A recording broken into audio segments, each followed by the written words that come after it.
Today on the 1012 podcast, some rumors that we've heard in regards to Big 12 scheduling. We talk about Brett Yormark's interview on the Marchand and Ourand Podcast. TCU and SMU ending their series. We get our thoughts and get the thoughts from our new TCU podcast, Frogs Up, plus introduce you to our new Texas show, Longhorn Republic.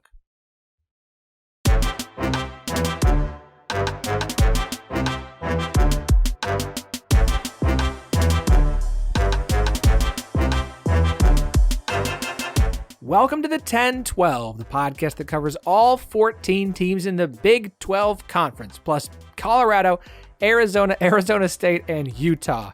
We are the flagship show of the 1012 Network. You can find every podcast in the network at 1012network.com. It's TEN, the number 12, the word network.com, including our new additions. We are also partners with Sport Social, the biggest and best sports podcast network in the UK. I am your host, Philip Slavin. Thank you for joining us today. We are 2 weeks away from the first Big 12 football game of the season kicking off between UCF and Kent State. The day this drops on Thursday, 2 weeks away. Oh, that's an incredible feeling. It still feels way too far away. Way too far away. Too far. Cannot wait. Needed to get here soon. Reminder, we are on YouTube. You can find exclusive interviews that will be posted there with some fantastic guests. This episode, if you're listening to this episode on YouTube, do us a favor. Like the video. Please subscribe. If you're listening to this as a podcast, especially on iTunes, 5 stars and a review, please. It really is an easy way to help the show out. Another great way to help this show and many of the shows in the 1012 Network is visit our Patreon. Page is up. The link is in the show notes. It's out on Twitter. You can go there, do a simple $5 a month subscription. It really is going to support the shows. If you're a fan of a 1012 podcast, this 1012 podcast, a 1012 Network podcast, and you want to say, I love what you guys do. I want you all to keep doing it. I want to show you some support. It's $5 a month on Patreon. There is an article there about the non-conference schedule issue in the Big 12 moving forward starting next summer. I don't make a promise for content on there. I can't as of now. I will try, but I make no promises. Okay? Lots and lots of content in the network. You need to go to 1012network.com. Check out every show. Everyone's pumping out incredible stuff. Go check it all out. There's no better way to just keep getting yourself jazzed and jacked and ready for the season than with 1012 Network. We got a lot to get to. We've got 2 good interviews to help further introduce some of the new shows here in the network. But we got a lot of stuff to talk about before we get to those. We've got a lot of stuff that dropped on Wednesday we've got to talk about. Let's start with the halftime show. Brett Yormark teased a while back Big 12 would have a Super Bowl-like halftime show at the Big 12 football championship game in Arlington this year. And now we know the performer, it's Nelly. Nelly will perform the show. I've seen a mixed review, mixed bag of responses to the announcement that it is Nelly who will be the lead singer, the lead act, the big draw. Get your jokes in now. That's fine. Make your cracks, especially the OU and Texas fans who are going to leave the Big 12 for the SEC. Ha, ha, ha, ha, ha. Nelly. Get him in now, because you all know, every word to at least 2 Nelly songs and will be singing along when you watch the game. You do. You will. You know it. So enjoy the jokes and then enjoy the show because you will enjoy it. I'm good with it. I'm absolutely fine with Nelly being the halftime show. Is it the youngest, hippest, coolest get? No. Am I glad it's not country? Yes, because the Big 12 has leaned into that a little bit too much for my musical taste over the years. Will it be a fun show with a bunch of songs that my generation knows? Absolutely. Will I be singing along to some of these songs? Yeah, I will. At least the chorus on a couple of them. I'll take it. According to the release, Nelly will be joined by the marching bands of both participating teams. Set your team fandom aside. Here's the question. Which schools would you want to make the Big 12 championship game just for their bands to be in it? I think we all agree no Oklahoma, because then they'd just be playing Boomer Sooner the entire time. But what bands would you want? Forget the school, forget your school. Like, which bands would you want? I want to know. You can DM us on Twitter, X, whatever it's called, at 1012 Network, TE and the number 12, the word network. You can hit us up on Instagram at 1012pod. I'm really curious what you guys think about that. That news comes out the same day that a very, very big interview dropped. Big 12 Commissioner Brett Yormark went on the Marchand and Ourand podcast for their 100th episode. That's a big get for them. It's a great show. If you like the business of sports and media deals, like, it's a really, really good podcast. They've covered everything, the Big 12 and the Pac-12, exquisitely. I don't know if that was on purpose, that they dropped the halftime show news the same day that podcast drops. If it was or wasn't, doesn't matter. It was some smart strategic planning. Keeping the Big 12 in the news. You saw the Big 12 all over social media because of all the news that came out about it. It's good stuff. Smart. I want to talk about some of the comments that Brett had in the interview. He had a lot to say about a lot of things about his first year on the job. It's only been 1 year, and he has done so much. But he had a lot of interesting things to talk about. We're going to kind of break through some of them. Let's talk about realignment. He was asked about realignment, and Brett made it very clear, quote, "We're done. Realignment is over for the Big 12 for the foreseeable future. I don't care which Twitter account or social media account that's built up their entire audience on having inside knowledge and throwing as much stuff against the wall as possible to see what would stick, and luckily throwing up enough that some things did. They're done. Makes a lot of sense. There's no need to add any G5s. There's no need to add basketball only right now. There's no ACC implosion to go and poach teams from. So we good. We good for now. And I, for one, am happy about that. Folks, we've been waiting for this day, and it is finally here, and I'm thrilled to finally say, this is the last time we're talking about realignment until probably next year. I would like to go that long. I feel like Santa on December 26th, like, we got 1 day of rest at least. We got a little bit period of rest before we got to get back to work and prep. Yes, I know the movies always show him show up like that the next morning. It's like, all right, we got to start getting ready. Like, surely Santa takes 1 day off a year. York was kind of talking about his time and kind of the plan. Quote, "We had a vision. There were 3 things that we really wanted to address. 1, we wanted to do our TV deal, go out early, stabilize the conference. 2, we wanted to resolve the Texas and Oklahoma situation. And then the last of 3 items was expansion. We accomplished all 3 in my first year." It's awesome. Like, it's great. I had 3 goals in year 1, and we achieved all of them. Fantastic. What could make you dive back into realignment? Quote, "Ultimately, it's about value creation. There's no need to expand just for the sake of expansion. What ultimately is going to create value for the Big 12 in that next TV cycle. We go back into the market in January of 2030. Whatever we do now sets us up for that moment. We feel now, being in 10 states, having more than 90 million people in our footprint, like, we're good." This is awesome. Like, this is a good thing. He came in, he achieved his goals. He set the Big 12 up for success, got a TV deal done now, the last one, the last available big one, as the Pac-12 learned. He said, he had comments on that. On the Big 12's deal with ESPN and Fox, quote, "At the time, I didn't realize that was the last big deal that was available. Media deal, especially in our industry of collegiate athletics." Sometimes you get lucky. But sometimes luck can mask being the best prepared, being the smartest, handling things properly.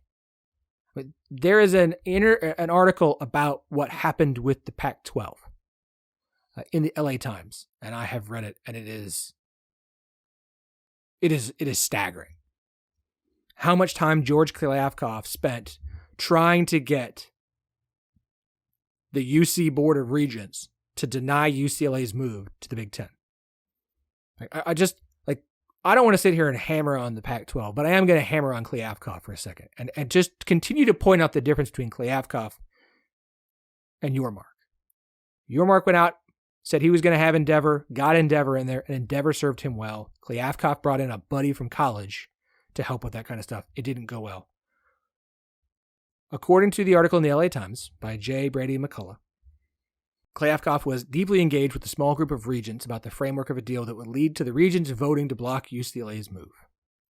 The regents gave Kliavkoff a magic number, If he could guarantee the Bruins, UCLA, $52 million annually during the 5 years of the league's next media deal, the Regents promised Kliavkoff a vote heavily in the favor of UCLA staying in the Pac-12. Even with the LA market back under the conference footprint, it was very unlikely that the Pac-12 was getting a media rights deal for 11 schools to net $52 million per school. So not only did Kliavkoff need the Pac-12 presidents to sign off on the guaranteed money, they would also have to take the leap of faith to sign a grant of rights, binding the schools together without knowing the exact details of what their media deal would be. Lastly, the Pac-12 would have to pay the $15 million fee UCLA would owe to the Big Ten for breaking its agreement. When Kliavkoff presented the idea to the Pac-12 board, Oregon interim president Patrick Phillips vehemently shut it down. He said he would not have the Ducks in a conference where they would have to take less money than UCLA, and any conversation about the possibility quickly died. Kliavkoff spent months trying to make UCLA stay in the Pac-12. Hey, I need all of you to guarantee to take less money so UCLA can make $52 million a year so that they will stay in the conference. Oh, and sign an agreement even though I don't have a deal done. From what I've gathered from Kliavkoff, he's not much of a salesman. Can you imagine how that sales pitch went? That is an insane thing to ask. And you're not that good a salesman. That's insane. Meanwhile, Yormark over here just saying, hey, this opportunity's presented. Let's lock this down. If we get the deal, the TV deal done, then we can move off of Oklahoma and Texas, get them out of here early, and then we can work on expansion. Boom, boom, boom. I mean, it's literally two guys who had polar opposites. One guy who could do no right, and one guy who's been batting not 1,000. Like, everyone doesn't love all the things he's talked about, but he's batting pretty well. He's been very successful. It's just incredible comparing the two so far.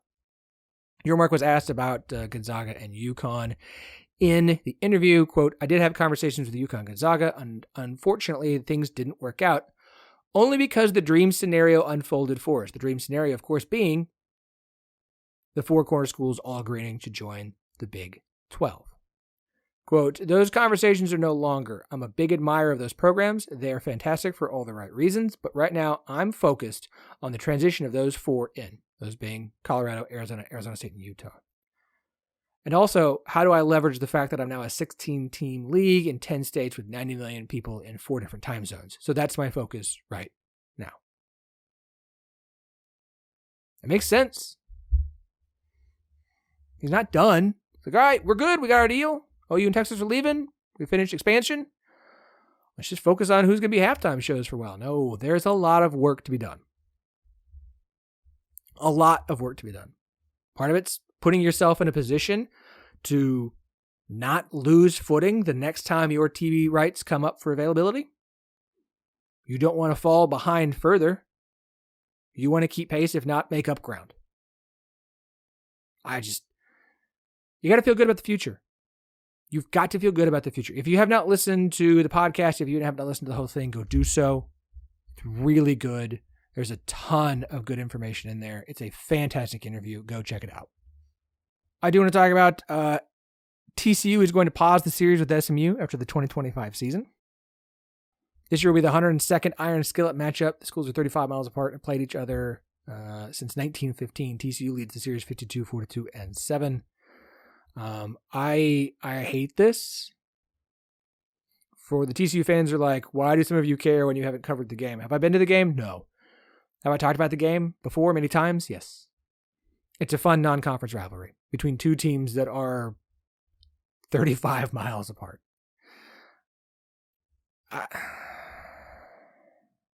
I get the points of why should TCU be doing SMU any favors? You shouldn't. I understand the comments from TCU athletic director Jeremy Donati about this. Quote, we have a tremendous respect for SMU and the battle for the Iron Skillet, which dates back over 100 years.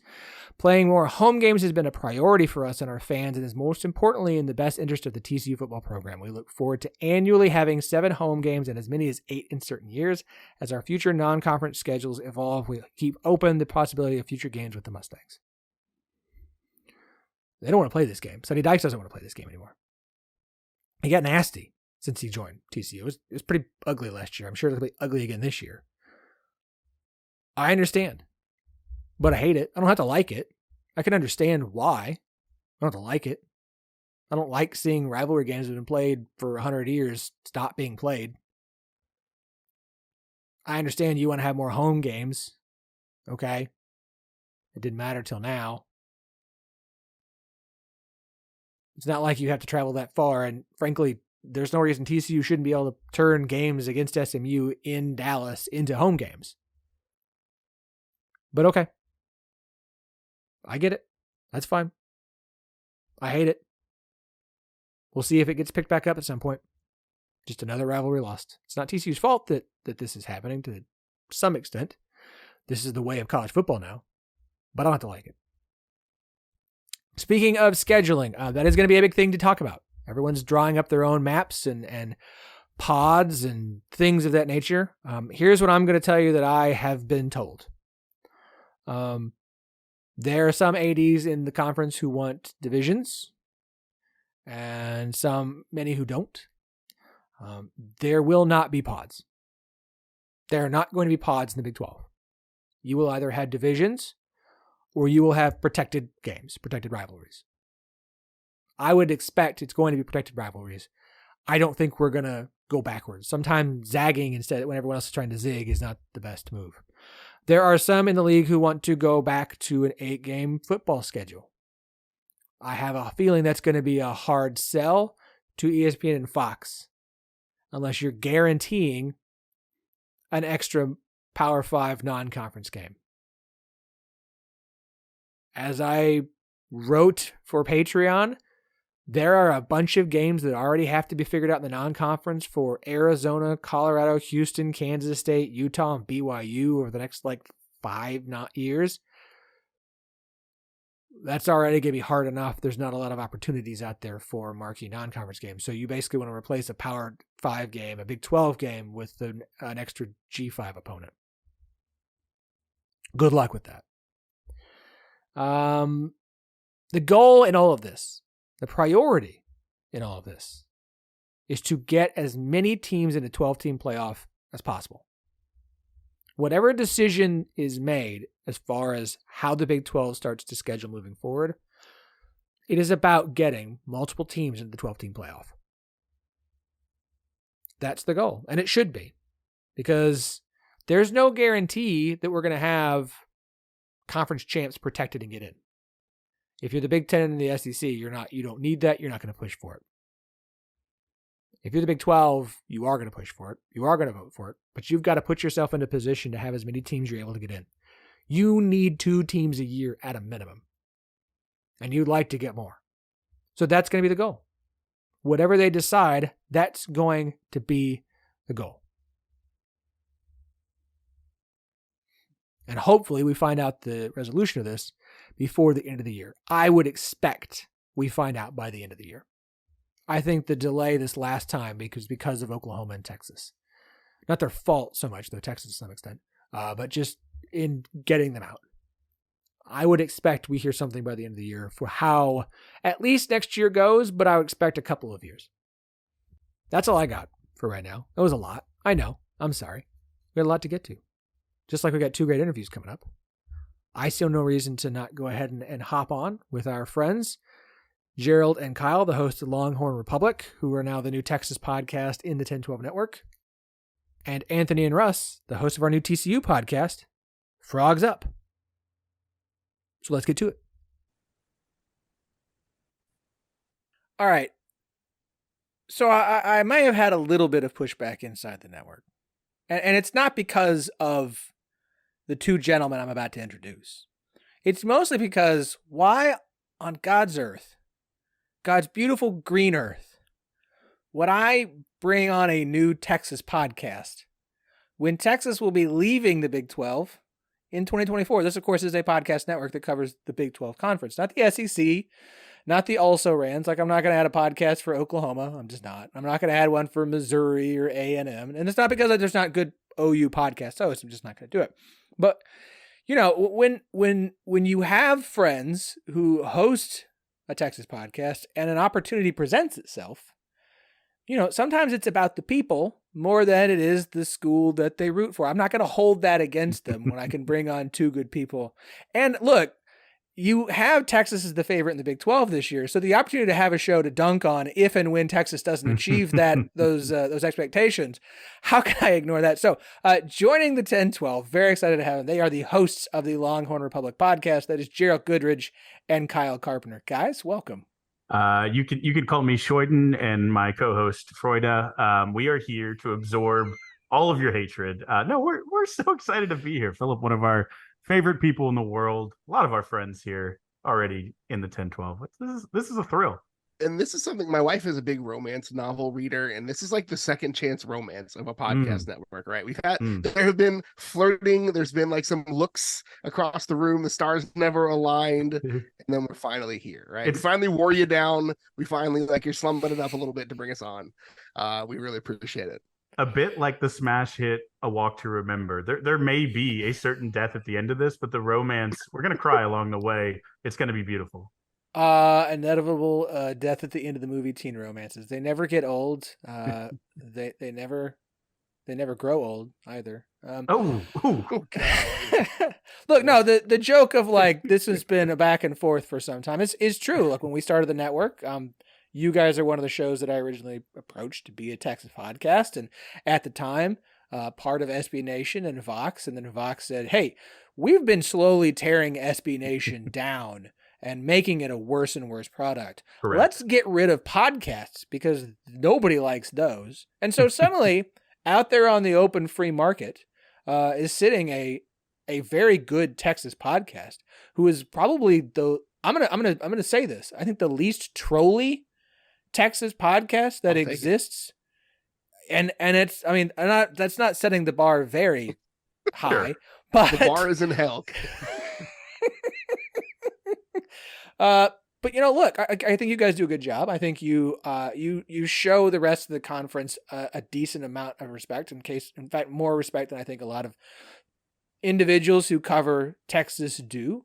And so I just look. It made sense. I mean, again, there are people gonna be like, I don't care who it is. I don't care if Jordan Shipley himself has agreed to come and host a podcast here. I don't care who it is. Like, you shouldn't bring a Texas podcast on. And the question's gonna be asked, well, what are you gonna do when they leave for the SEC? We'll cross that bridge. That's right. When we get to it, we'll keep them on and silently just like start ignoring them until an SEC network pops up and goes, "Hey, Gerald, Kyle, come along."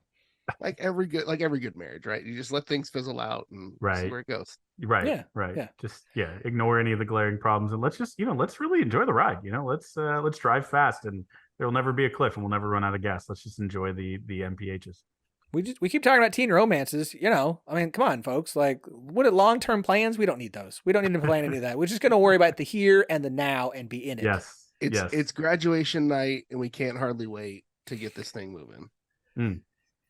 So other than the fact that you guys cover Texas and obviously used to be part of SB Nation, fill everybody in who may not know you or may not know your show. Like what should listeners expect when they come and listen to the Longhorn Republic? So our intro, I think, sums it up really, really good. We like to give like a comprehensive view of Texas sports. Like a lot of the podcasts and a lot of the Texas coverage out there is very like football and basketball focused. And we devote like 15 minutes of our Tuesday show every week to like all of the other sports that honestly carry the athletic department in a lot of ways. We give them as much shine as we possibly can. And we like to throw a lot of snark in there. We don't take ourselves very seriously, which again is kind of unlike a lot of Texas fans and a lot of Texas coverage out there. Like, we're well aware that like the football team has been an absolute tire fire for 13 years. And like, we just live with that and lean into that.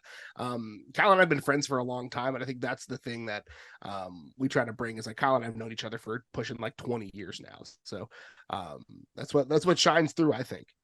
I hope. Yeah, we've done this podcast itself for what is it, 7 years? Is that true? Something 6 like or 7. Yeah, I lost count. It's been a lot. Like basically since Texas got bad at, we've never really covered a good Texas team, but that's fine. But Gerald's correct. I think a inherent love of, I sometimes jokingly call them down ballot sports. Like, we know the big three revenue sports are football, baseball, and basketball, and we love those. And we'll talk a lot about those. But, Gerald and I both cut our teeth in college covering the women's teams. And I was an RA and had 2 different women's programs as my residents. Like we've been huge advocates for women's sports coverage at Texas and beyond. I think the Big 12 has, obviously you think about softball and some the other sports, volleyball has tremendous competition in those. And in some of the sports, tennis, track, they get a little bit less coverage. We're huge fans. But again, I think we've covered since we were students. The Longhorns have a lot of relationships and a little bit of network and decent amount of knowledge, I hope. But yeah, just 2 guys who are self-aware of where Texas stands, the good, the bad, the warts and all, and are not afraid to poke fun at anyone. If you come on our show, it might be you, but certainly ourselves and the team that we cover. And I'm Kyle, by the way. This is a visual medium, as we all know, podcasting. So Kyle is the voice you are hearing now. The first one to talk was Gerald. I don't think I ever stopped to think about the Texas to Stanford comp here of like everything but football. Yeah. We are both. Everyone has followed religiously the Directors Cup for many years, not just when Texas started winning it, but literally it is a Texas Stanford competition, and every once in a while someone else sneaks in, to make it interesting. But yeah, it's the national championship races in the sports 7 through 20 that ultimately decide that for both Texas and Stanford. I appreciate you not calling them non-revenue sports, as they are not non-revenue. They're just correct. Not the what we the call highest. the money makers. Right. You guys, wow, you guys have not. That's true. You haven't covered Texas. Well, let's see the Big 12 championship game, That's Sugar right. Bowl Year, season. That one That's existed. Yeah. It was good. It was one good year. That is true. If this describes our level of Texas fandom, like Kyle and I are right, and we started this podcast during Charlie Strong. Like that is how our level of, like, we're here for this. Like we're not new to this. We're true to this. Like, absolutely. The caveat is too. Gerald and I both we're a couple years apart, tried to find a way to bookend national championships with our time at UT, right? Like our appearances, at least we were there when the getting was good. So it does feel like it's, it is an entirely different era. And maybe it's our fault. Maybe we caused this. We often wonder that. I mean, I'm sure there's many a podcaster who wonders if they're the real reason that their school is not having the level of success that they believe that it should. Speaking of Texas football, I mean, we're heading into a season, final year in the Big 12. Before we talk about expectations for football, at least from a final season kind of thing. I asked Kyle Umlong this question, and so I want to ask you guys as well.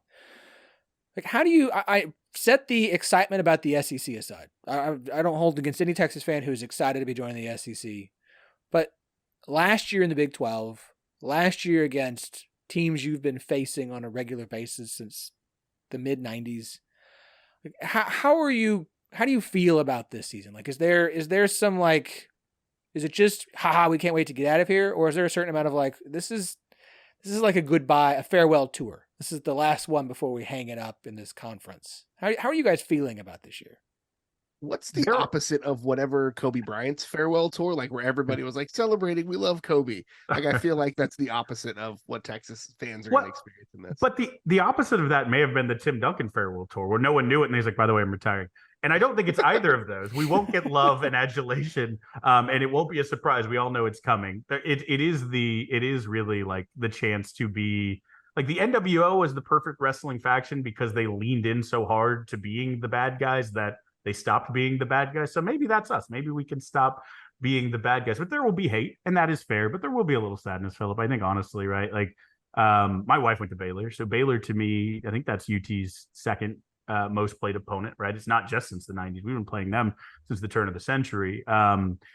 Schools like that, right? There are, I guess we probably won't play them very often. There are schools that the rivalries have grown like a little bit toxic, and it's not like I'm super sad to see it go or cool down for a little while. Like, I think about Texas Tech, and that fan base, just like, it isn't like a rivalry. I hate Texas. It's like, no, I will murder a Longhorn fan if I see them. Like, it's gotten nasty. So like a couple years to cool down. Maybe we come back, we play, and it's just a fun rivalry type of game.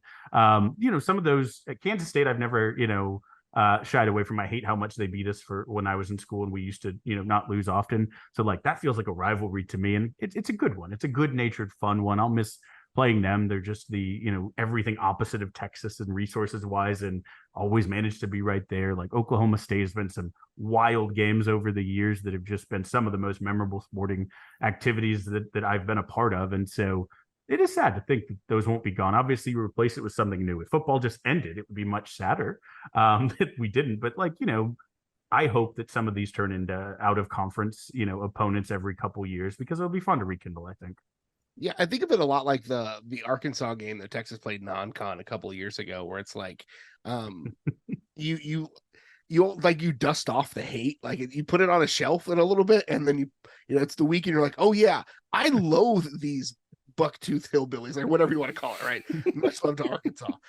Not at all, but like that's part of the feeling. And Kyle and I both came up watching Big 12 football, right? Like you said, most of my like formative memories of Texas football and Texas athletics overall have that Big 12 logo on the chest, right? It's thinking of Jamal Charles and the kind of setting the world on fire in the Cotton Bowl, or Vince Young pump faking, Oklahoma State DBs out of their shoes, or Cedric Benson, going off for 200 yards. And I was at that Cedric Benson second half game, right? Like all of those things are like intrinsic, like the Big 12 is kind of intrinsic to what has made me a massive college football fan. And so, yes, it's exciting. And season ticket holders and folks that go to home games are getting a much greater level of cachet for like their ticket value, but also like this is the football I grew up watching, and it's kind of weird and sucks a lot to see these things changing in that way. There's two condiments on your shelf that never expire. One is honey and the other is hate. Whenever we come back, we'll be able to crack that open, that fresh can of hate, and it will still resonate, I think. Oh, absolutely. Absolutely. According to sportsreference.com, Texas has played Baylor more times than any other team at 111. A&M at 109, Oklahoma at 108. Yeah. And then Rice 96 times. Why does Texas play Rice? It's good. It's good for football. Hey, gotta get those wins somehow. Absolutely. I think it's a weird feeling at this point for the remaining Big 12 teams of like, we've been ready. Like, go ahead and go. Like, it will be sad once it's done, but there's also been a certain amount of like, you guys have been leaving for a while, and so could you stop leaving your suitcase by the front door? I'm tired of tripping over it in the morning, right? Sure. When we're trying to get to work. And so if you'd go ahead and take that and get out and free up some space around the house, we'd appreciate that. That would be good. We're gonna miss you once you're gone. That first day the house is empty. Like, it's gonna be a little sad. I will. I mean, look, it's been nice these past, as an Oklahoma State fan, the past decade's been very nice. I don't. Well, I almost feel like there is something to it, right? Like and I'm not trying to compare Texas to Alabama right now in any way, but like if Alabama just left the SEC, a lot of teams have like tethered their like hate to hating Alabama. Like think about LSU, like that's not a historic rivalry, but they hate Alabama, right? Because of recent. And there's like that idea of like, I just want to knock like Georgia. We're going to knock Alabama off and become Alabama. But like, there's something about having a target for your ire and hate to like build on, right? And when you remove something that's central, and I think Oklahoma certainly is a lot of that as well, but Texas and Oklahoma, who have been, the target of ire for many of the Big 12 teams and hate, it's like, it will be interesting to see. I think it's going to be a good vibes conference for a little while until you figure out like, who do we hate the most? Like that's what I'm most interested to see for post Texas OU Big 12. If Twitter tells us anything, I think we've already found the new enemy, and it's not because of success or waving money around. It's just because if you're going to act that way before you join, and then you come running because you got nowhere else to go, I've been asking for a while. Like, does the Big 12 need a new villain? I think we know who it might be. I mean, losers of 2 Rose Bowls. Phil, you and I, but like I'm a massive nerd, and like all of the best nerd media that I ingest is all like the best villains, right? The villains make the story. It goes back, centuries. It's archetypal, right? And so like there has to be somebody that's like, F those guys. I don't like them, and when they come to town, I want to fight them. Like it just makes makes the story for sure. Gerald and I have been like actively campaigning for Texas to lean into the heel role for years. Like, quit trying to pretend to be the good guys. Just like, flaunt your money. Be like Ted DiBiase. Like, be overtly, be the worst. Because it's more fun if you don't try to obfuscate it. Be the heel, lean in. And so hopefully on this exit tour, Texas fully leans in. See, the problem is going to be like that works in the Big 12, but it won't work in the SEC because A&M already has that. Like A&M has already claimed that, and they have less success to back any of it up, but still the same amount of bravado and ego and arrogance. And so I feel like it's almost like moving schools. In like high school, you go from 8th grade to 9th grade and you move between those years. You completely reinvent yourself. Or like from graduating high school going to college, how many of us had a completely different personality the minute we moved into the dorms, right? Like that's what I'm hoping Texas fans lean into. It's like, hey, we're cool, like we're chill, like we're here, we just want to be a member, we're glad to be here, we're a member of the crew. Like that's what I'm hoping. But we've seen 13-ish, 15-ish years of evidence that Texas fans can't avoid stepping on our own feet, but at least we'll try. Some of the worst people I know are Texas fans. Some of the best I know are Texas fans, but there's some terrible ones out there. I hope we can make the impression, at least if Gerald and I are coming into this network and a couple people hear our voice, that like there are decent ones, like who get it, who understand, like we want good for the rest of the world. Like no one needs to, not everyone has to be the worst. Like I joke about being the heel, but like do it with a smile, with a smirk and a self acknowledging wink. That's the way. So you're the Andy Kaufman of the situation. Got it. Okay. All right. I'll take it. I've been called worse. All right, so let's wrap on this. Let's talk about this upcoming season for Texas, preseason number 1 pick. I have plenty of look. I think the coaches poll had Texas like 11th. I'm sure the AP will have them fairly high as well. You look at the roster, best offensive line in the Big 12, best receiving core in the Big 12. I don't agree, Max Chadwick. I loved you on the show, but top 10 national safeties. I'm not gonna push back on that one, but like, there's no argument the talent at Texas actually might live up to the expectation of what the talent Texas is supposed to be in quite some time. Minus all the Quinn Ewers is suddenly going to go from a 50% completion rate quarterback outside of half against Oklahoma and a quarter against Alabama to like actually the quarterback everyone seems to keep claiming he is. So I'm like, the expectation is there for Texas this season. It's always there, but I mean, this year it's actually there because we don't normally get Texas as a preseason number 1 pick in the Big 12. We don't see that. We just have the like national media doing it.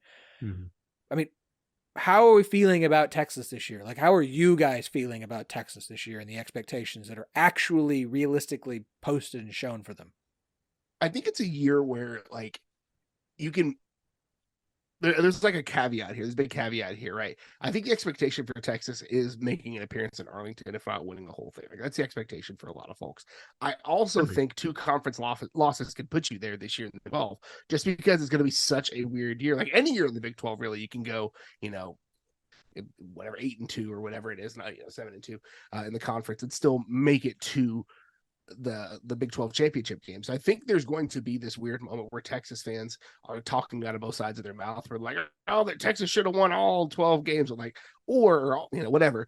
Or they're going to be in Arlington playing for a conference championship. So like, there's 2 sides of that coin. There's not much of a nuanced conversation when you're dealing with college football fans in general. Sure. But like, I think that's the nuance that we have to understand here is like Texas can go 10-2 or 9-3 and still play for and potentially win a conference championships. Like there's that, the duality of the situation there.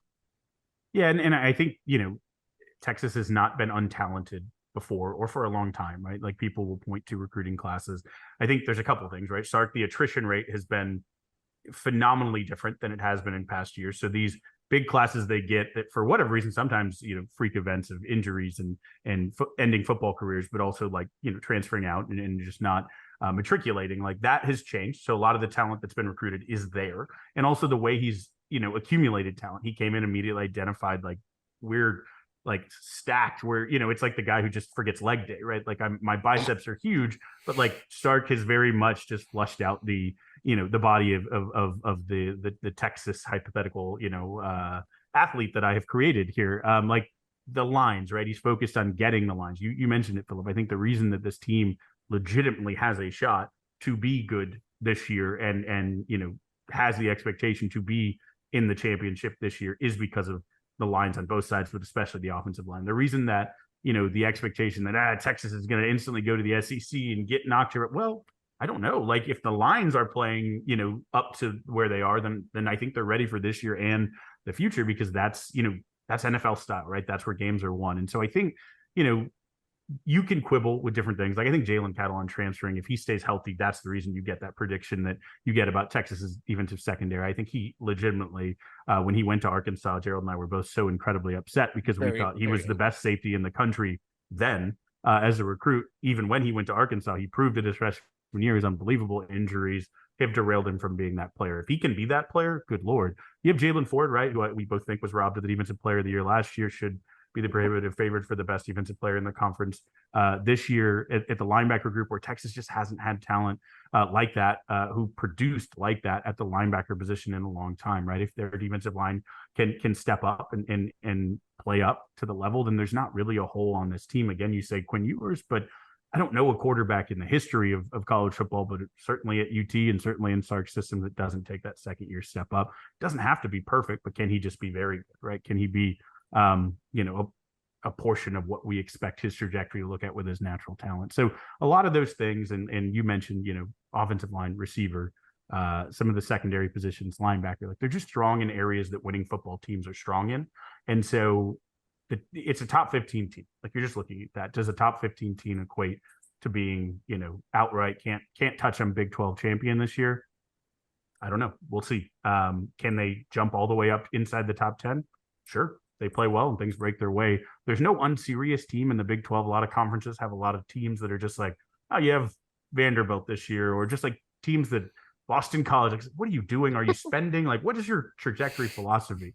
The Big 12 is not like everyone is a 10-win team, but everyone wants to be and is spending and is strategic and is recruit. Like the Big 12 is serious top to bottom. There are no easy weeks. There's a lot of weird, funky stuff that happens in this conference out of necessity where, think about Haycock at Iowa State and what he's done over the years with, that resource pool and like that kind of stuff in the Big 12 ends up spreading through college football. So like, it's never easy. The Big 12 is, you could be the favorite. You could lose twice. Like Gerald said, it's never easy. I've decided based off your guy who skips leg day metaphor that Texas under Tom Herman was Freddie Rodriguez in Lady in the Water. I will not explain that joke. You can Google it and you will understand. They understand. Yeah, it's good. You guys are awesome. I am thrilled, beyond thrilled to have you in the network. Whether you cover Texas or not, I think the network got better today because you guys are now part of it. So do me a favor, plug it all, plug it away. Where can everybody find everything that you two do to cover Texas? Yeah, so you can find the show is at Longhorn Pod on Twitter. Again, 6 years in, I'm still shocked that was available. But yeah, at Longhorn Pod on Twitter. We try to do a good mix of trolling and like actual legitimate commentary on there. I'm at GH Goodridge on Twitter. That's a lot of like nerdy stuff. Some often topical political stuff, and then a lot of like dumb stuff my kids do. So if that's like your vibe, then come on through.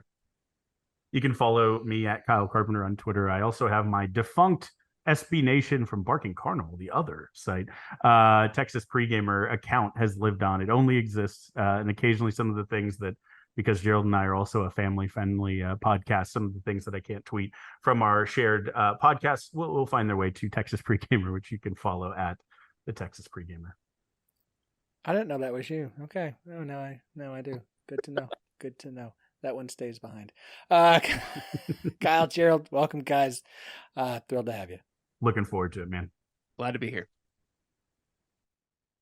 It's been a long time coming. When we launched this network, we had a TCU show, and it was fantastic.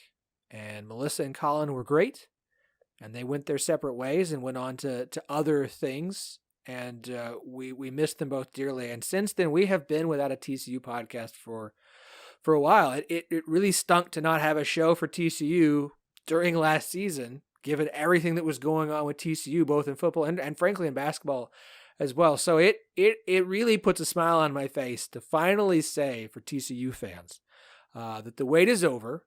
We have a TCU podcast in the 1012 network now. I am psyched. about this. I want to introduce you to the hosts of what will now be called the Frogs Up podcast. That is Anthony North, and co-host Ross Hodges. Ross, I forgot your last name. Sorry. You probably know them from Frogs of War. We are taking over the Frogs of War feed. It will now be called Frogs Up.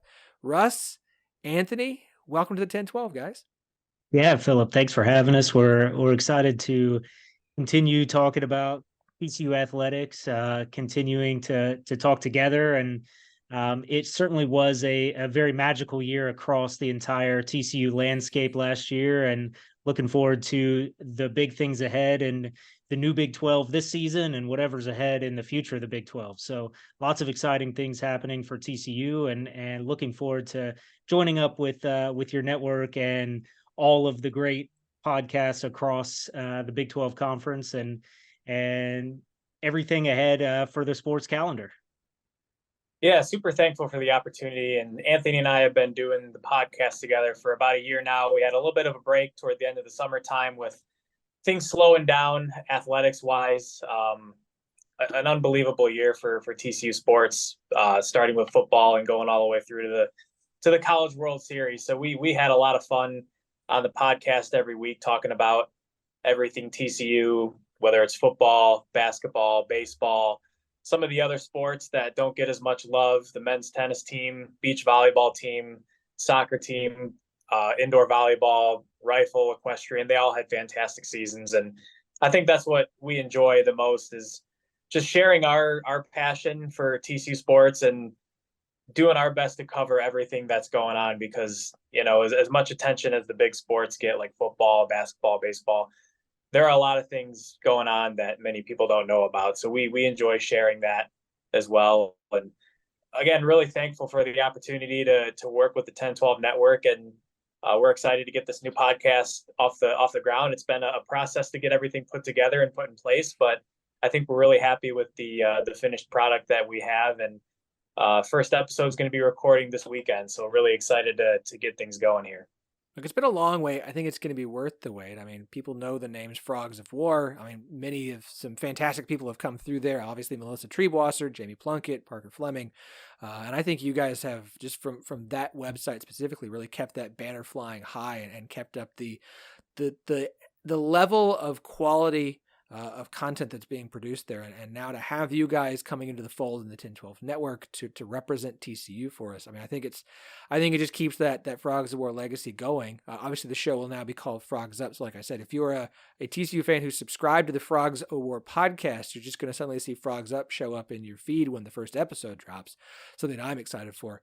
Kind of, as you guys have been podcasting some, as you've been planning what this kind of new show is going to be about, what should fans expect when they hear that first episode drop next week? Yeah, we like Russ said, we're going to cover all of it. There will certainly be a focus on football and you know, our opinions on everything, covering all the angles of what everything means at a national scale, at a conference scale, and what it means in the TCU history. Both of us are TCU grads and have a long history with the program. And so I think, you know, we bring some of that fan baggage, but, you know, we cover it with a pretty fair look as well. So certainly a lot of football, but we definitely enjoy talking. The soccer season starts Thursday, so this week. So TCU soccer takes on SMU, and we'll be talking about that alongside everything that's been happening in fall practice and leading up to the season. We'll talk you through all of it, everything, the whole hog of TCU sports for sure. And one of the things I enjoy personally is the pro frogs, the frogs and the pros. And there's a lot of TCU athletes that are competing at the professional level right now. I think that's what we're going to spend some time in our first episode talking about. We had the MLB draft early last month. There were 7 TCU players taken in the draft. Mike Miles and Damian Baugh playing in the summer league, getting a lot of NBA reps there, looking to make some NBA rosters. And then NFL preseason. I mean, I think I watched the entire Rams-Chargers game just because there were, I think, 6 TCU players on those rosters between those two teams. And you have 32 TCU players right now on NFL rosters, and many are going to remain on NFL rosters as we get into the regular season. So I think people should expect some of that in our first episode. And then, as Anthony said, we got TCU soccer starting up tomorrow.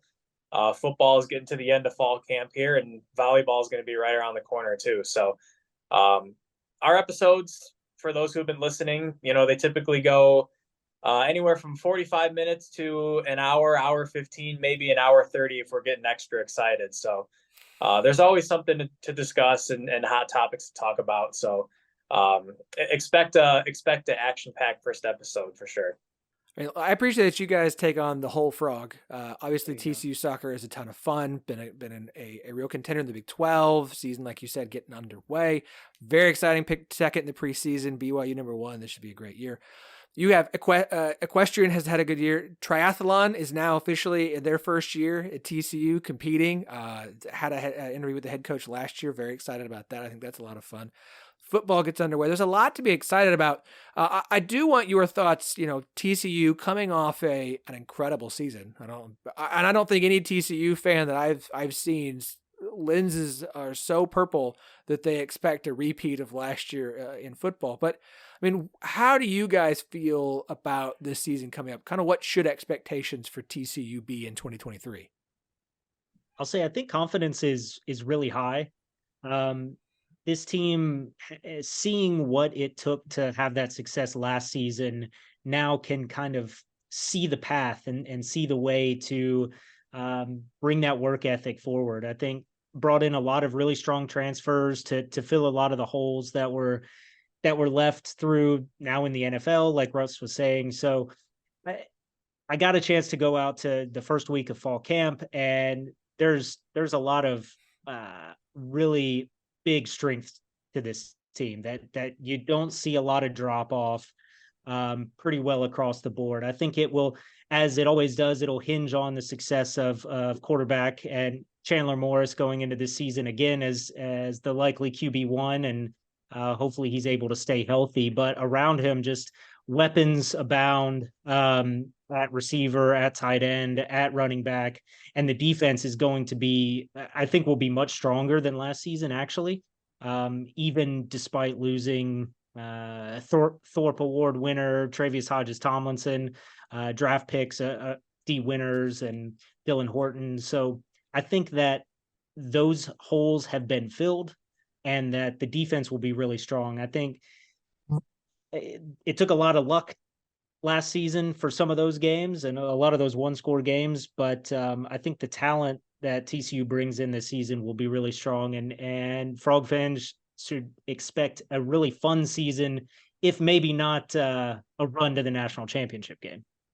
Yeah, definitely agree. I think, to put expectations at 12 or 13 wins again this year, I think might be a little bit of a reach, just in the sense that there were so many things that went right for TCU last year. Anthony mentioned how the Frogs were able to stay healthy. I think Coach Kazadi and his approach as the strength and conditioning coach really turned a program around, a program that seemed to really struggle with injuries over the last few years under Gary Patterson. TCU was very fortunate not to have many major pieces fall last year. And then you combine that with the ability to win so many close games. Obviously, the Baylor game-winning field goal is a memory that's going to stick in everybody's minds. But a lot of things fell into place for TCU last year. Not to say that won't happen again this year.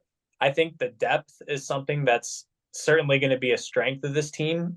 Offensively, you may not have a game breaker like Quentin Johnston or Kenray Miller, but you have incredible depth at both positions. You bring in Trey Sanders from Alabama. You bring in multiple different wide receivers who have been starters, guys like John Paul Richardson from Oklahoma State and Dylan Wright from Minnesota. Jack Beck comes over from LSU. You bring back Jared Wiley for his second season at tight end. So there's a lot to like about TCU on both sides of the ball. Linebacker is another position. Last year, there wasn't a whole lot of depth because a couple guys went down, but Marcel Brooks and Shadrack Banks and Johnny Hodges, Jamoy Hodge, Jonathan Bax is a freshman who's come in and showed a lot of promise and is getting a lot of hype before the season. So there's a lot of talent on this team like there was last year. I think the depth and some areas is stronger than it was last year, but I think it's ultimately going to hinge on staying healthy. The good news is TCU doesn't have to take its bye week at the very beginning of the season like they did last year. I think it was after the second game of the season that TCU had its bye week, and then the Frogs had to play I think 10 games in 10 weeks. So it was just a brutal second half of the season, not getting any time off. And the Frogs are going to have a little bit of a reprieve in that regard, with the bye week being toward the middle of the season. And then the first half of the schedule is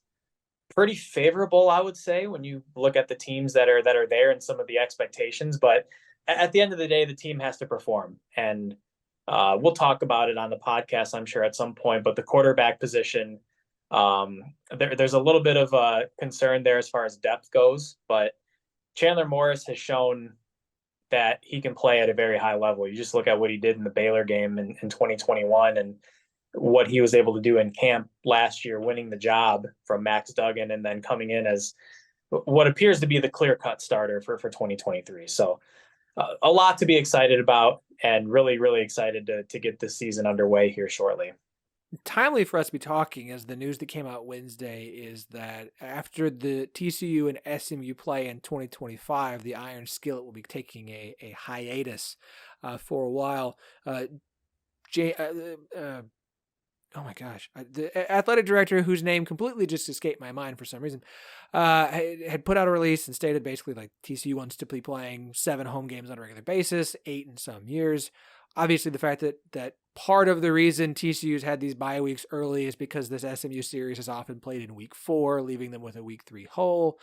I mean, what are your thoughts on this more than 100-year running rivalry game coming to an end here soon?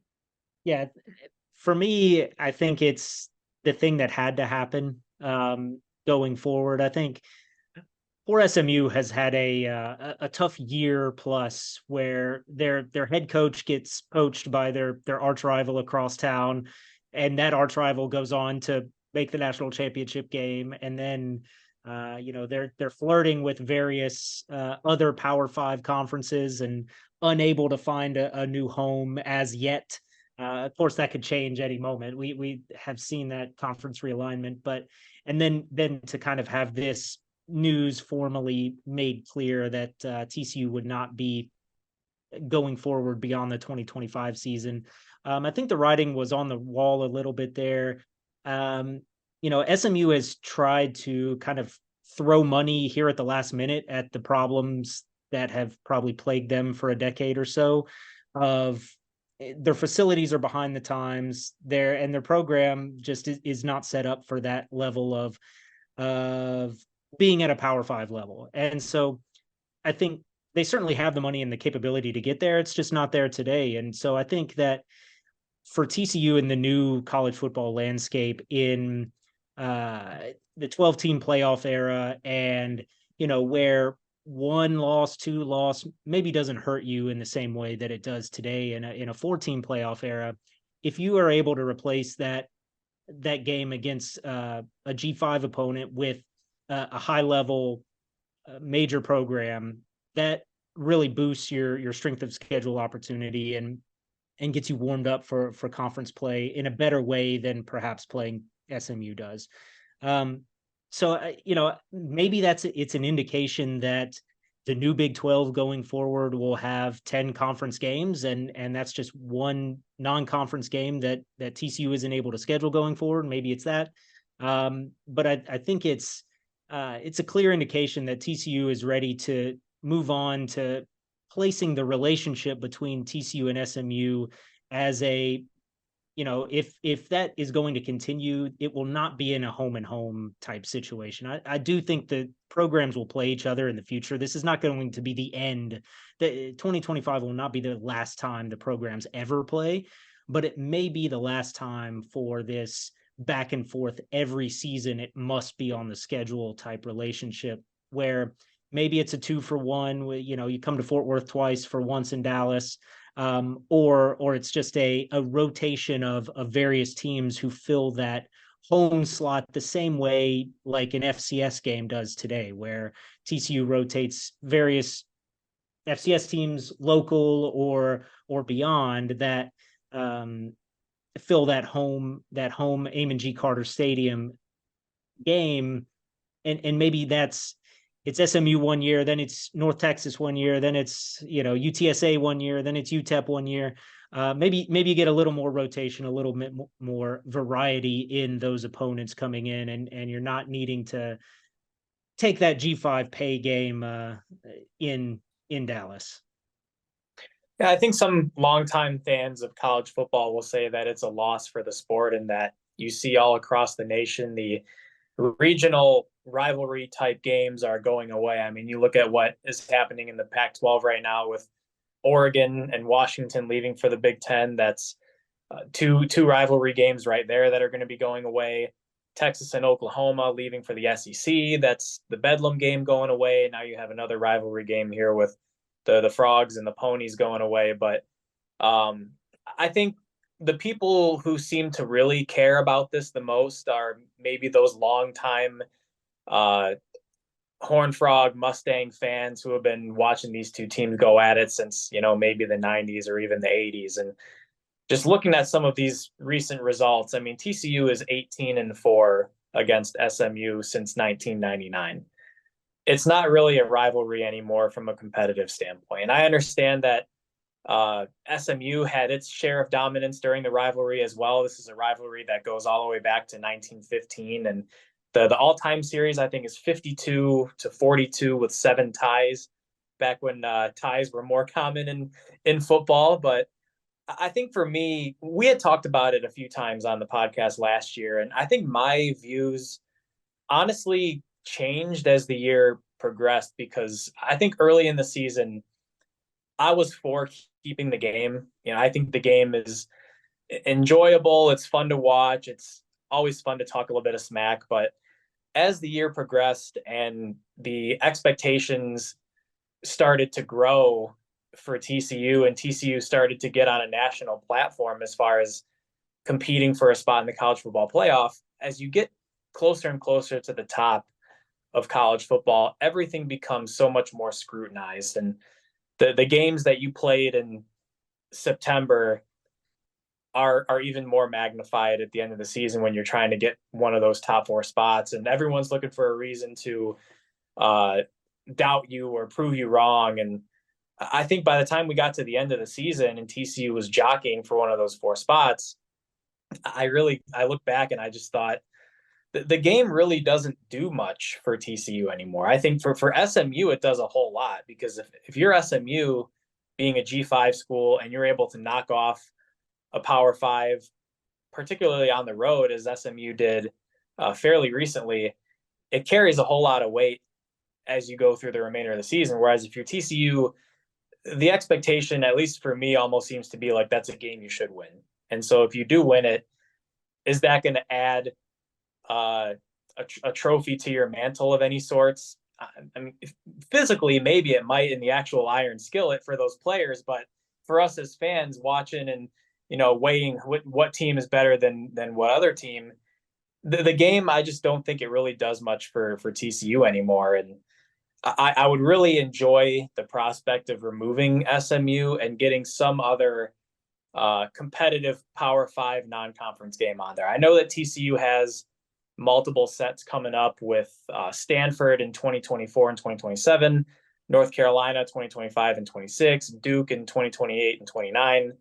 So those will be on the schedule. And of course, you're going to have that one FCS game like every other team does. I think that's inevitable. But the one thing that I've seen on social media, and I agree with this, is I can't see TCU removing SMU and replacing them with some other G5 opponent. I feel like this has to be a move to get more home games, as Anthony said.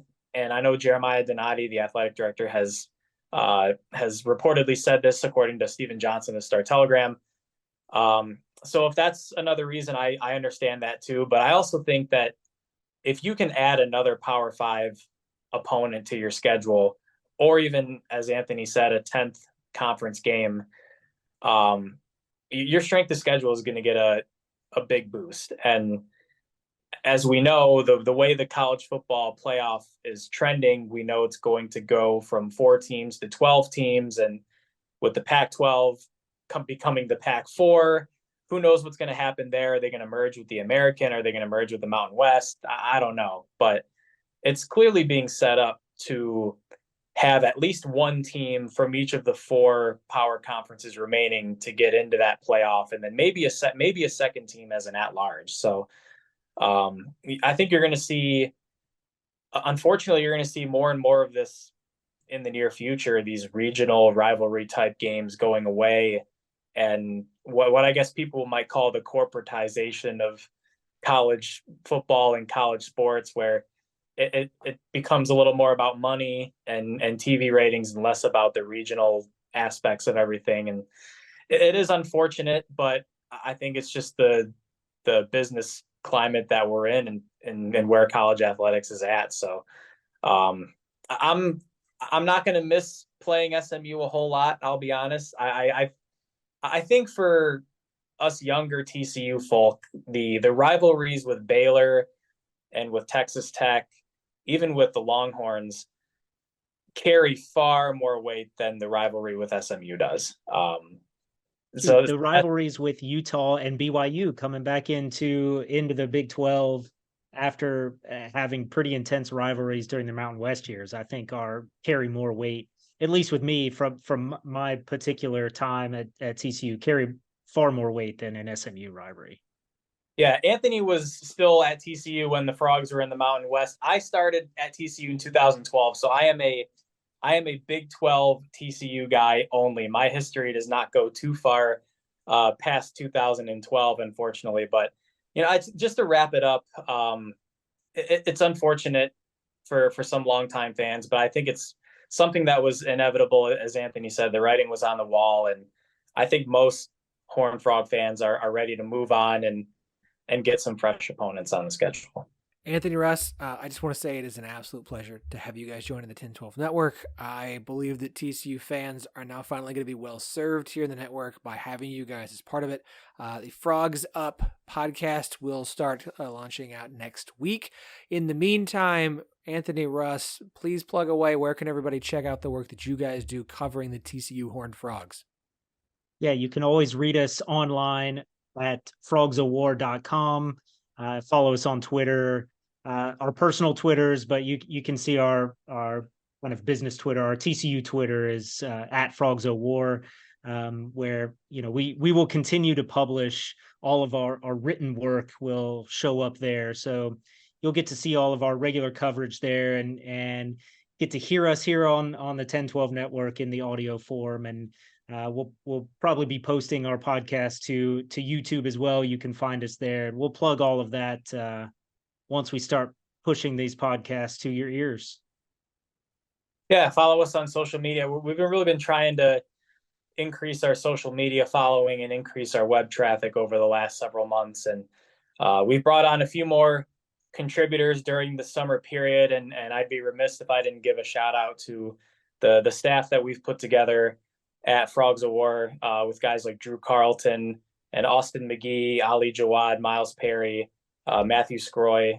They're doing a really good job of getting things published on a weekly basis. And we're going to have a full slate of content coming out on frogsawar.com starting, I think, 2 weeks, where we're getting towards the end of the summer here. We have a few more football opponent previews coming out next week. And then we're going to have a full slate of stuff coming out for the fall starting at the end of August. So frogsawar.com, Frogs of War on Facebook and on Twitter. And we will be here on the 1012 Network podcast. And so really excited to get everything going. Welcome, guys. Pleasure to have you. Look forward to all the great TCU coverage this season. Thanks, Philip. Thanks.